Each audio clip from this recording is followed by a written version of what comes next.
Developments in Syria's northern Idlib region have put Turkey's president in a tight corner, perhaps the tightest since he first hijacked state power 10 or more years ago. Upwards of 1 million refugees, purged by Assadist forces operating under Russian air support, are stumbling northwards toward the Turkish border.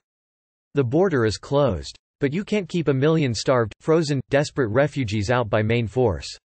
Turkey already houses over 3 million Syrian refugees and the country's native inhabitants have had enough. The resentment of Turkish citizens threatens to derail Erdogan's grip on power. Erdogan sent in the Turkish army, with tanks, artillery and armored vehicles, long-range rockets in tow. But they have no protection from Russian air power. A nation with a long militaristic history like Turkey can endure battlefield martyrs, inflows of refugees, curbs on freedoms and strongman posturing in its leader, up to a point. What it won't tolerate is defeat, especially defeat that a supine media can't hide from the populace. Plus, the collapse of Ankara-backed Sunni rebels in Syria will free the Kurds to unite geographically along Turkey's southern border, thereby furnish support to fellow Kurds inside Turkey. An even bigger blow. So Erdogan abuts a Waterloo moment. He is asking NATO desperately for Patriot air cover from Russian airstrikes against Turkish soldiers. Having spurned NATO and the West, having defiantly purchased Russian missile batteries, Erdogan has run out of bluffing room on both sides.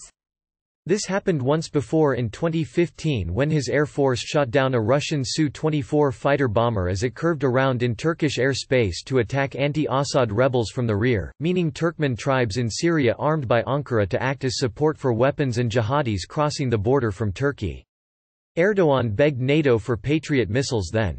Neither NATO nor the US wanted to empower Erdogan further or confront Russia over a conflict beyond NATO's remit. He didn't get the missiles then. He's unlikely to get use of them now, unless he makes massive concessions. What would that look like? Whatever the short-term concessions, return Moscow's S-400 missiles and stop the Russian gas pipeline for a start, the ultimate aim would be his departure from power. So, on all fronts he faces termination. The great incalculable here is Donald Trump. He could impulsively help Erdogan. The latest unconfirmed news I've heard from Turkish journo contacts is that Patriot batteries have already landed at NATO's Incirlik airbase. If so, it might be an initial gesture that goes nowhere after dense negotiation. American soldiers are unlikely to fire them in battle against Russians and the training of Turks will take time. We don't know the diplomatic preconditions for their use, what hoops Erdogan needs to jump through before he gets to man 'em. We don't know if it's Trump or the Pentagon or NATO who made the decision. Trump may feel that this is no time to show public weakness in confronting the Russians, especially in the pre-election months of heightened scrutiny. But he has, in the past, made the anti-Moscow weapons gesture but held back the final key to deployment. As in Ukraine. Without Trump, history indicates that Erdogan would be spurned. He might yet be. I wrote in this column before that Erdogan's lust for Russian-made air defense is likely derived from his distrust of his own military. The army he decapitated with faux trials then kept busy with Syria. The navy can't touch him internally. But the air force posed a critical problem. Its officers get Western education and training, and tend to espouse Western democratic values.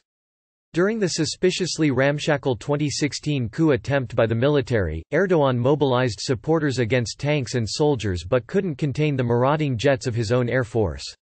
He concluded that the West wasn't his ally on the road to despotism, therefore he probably felt he needed Russian missiles to defend against NATO-made jets manned by mutinous pilots.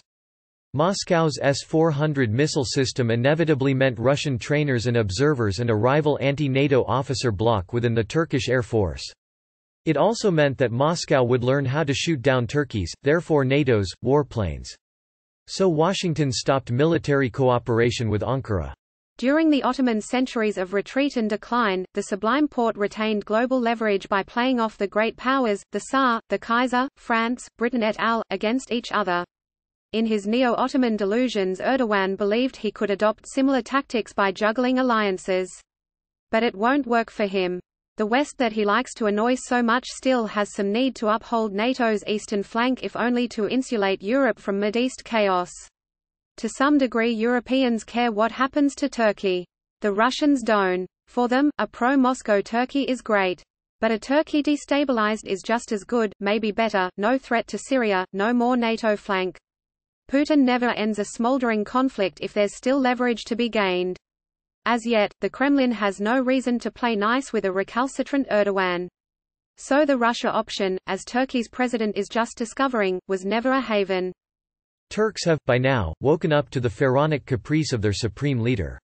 They have seen enough upheaval and strife. The media's orchestrated pro-regime squawking sounds more fallacious than ever. NATO is in a position to make him a final offer: leave quietly or we leave you to the Russian bear. There's just one calculus that might change the scenario: if the US wants Russia, Syria and Iran bogged down in a continuing conflict prosecuted by Ankara. It's a fairly straightforward strategy. Ankara gets Patriot air defense. Turkey gets to maintain a chunk of Syria dedicated to toppling Assad. But several imponderables befog the picture. Can Erdogan be trusted to stay on side after he gets help? And what are Donald Trump's calculations? Is he ready to annoy Putin by backing Erdogan? Does he care about any geostrategic considerations?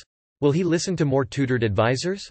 His decision will affect the region's power balances for years. Not to mention the fate of millions facing catastrophe.